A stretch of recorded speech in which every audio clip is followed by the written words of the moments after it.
ఆమె అతనికి కూతురు వరస. వావి వరసలు మరిచి రిలేషన్ కొనసాగించారు. క్షణిక సుఖాల కోసం వాళ్ళిద్దరు దగ్గర అయ్యారు. సరే, కుటుంబ సభ్యులు మాత్రం కత్తి దూశారు. నార్మల్ డెత్ గా నమ్మించే ప్రయత్నం చేశారు. బట్ వాళ్ళ ప్లాన్ బెడిసికొట్టింది. ఆ తర్వాత ఏం జరిగింది? చంపేసినోళ్ళు కాకిలకు చిక్కారా? వరుసకి కూతురు అయినా ఇల్లీగల్ రిలేషన్ అదే కొంప ముంచిందా? సహజ మరణం కాస్త హత్య కేసుగా ఎలా మారింది? డీటెయిల్స్ లోకి వెళ్తే దారుణ హత్యకు గురైంది ఇతనే. పేరు వసంతరావు. ప్రాపర్ మచిలీపట్నం రూరల్ మండలం రుద్రవరం.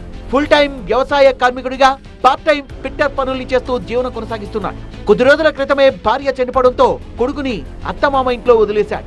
ఒంటరిగా ఉంటున్న వసంతరావు ఆల్ ఆఫ్ సడన్ గా చనిపోయాడన్న వార్తతో బంధువులు షాక్ అయ్యారు. నార్మల్ డెత్ కాదని, ఖచ్చితంగా హత్య జరిగుంటుందని ఆందోళనకు దిగడంతో పోలీసులు దర్యాప్తు చేపట్టారు.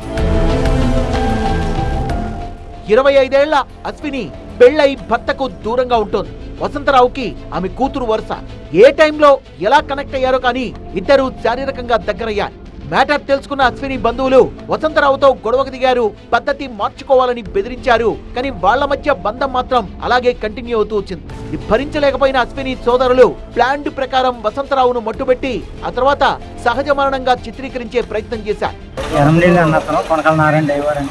ఆయన అందరూ చూసుకుని అదిరిపడిపోయి ఎవరిని పెట్టాలని చేస్తాం. ఆ అన్న చంపేసింది వాళ్ళేనండి. ఎలమనీడు అన్న అతను, అనిలు, సుధీరు, అనిత వాళ్ళ అబ్బాయి. అనిత రెచ్చగొట్టేయాలని పంపించింది. బండి ర్యాష్గా తోలుతా మహా ఇదిగా చేసి నా అన్నని కావాలని చంపేసారు. కావాలనే చేసారు వాళ్ళు.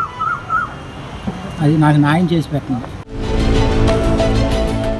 వసంతరావుది హత్య అని బంధువులు అనుమానం వ్యక్తం చేయడంతో ఆ దిశగా కూపిలాగిన పోలీసులు సీసీ ఫుటేజీ తిరగైగా వసంతరావు హత్యకు గురైనట్టుగా నిర్ధారణకు వచ్చారు. అదే సమయంలో అశ్విని బంధువులు 5గురు పరారీలో ఉండడంతో పోలీసుల అనుమానాలు మరింత బలపడ్డాయి. వివాహేతర సంబంధాలు ఎప్పటికైనా విషాదాంతమే అని వసంతరావు ఎపిసోడ్ మరోసారి ప్రూవ్ చేసింది. హత్య చేసిన వాళ్ళు ఎక్కడ తలదాచుకున్నారు? లోకల్ గా ఎవరింట్లో అయినా ఉన్నారా, లేక వేరే చోటకు పారిపోయారా? గాయపైపోయిన 5గురి కోసం వేర్వేరు బృందాలుగా గాలిస్తున్నారు పోలీసులు.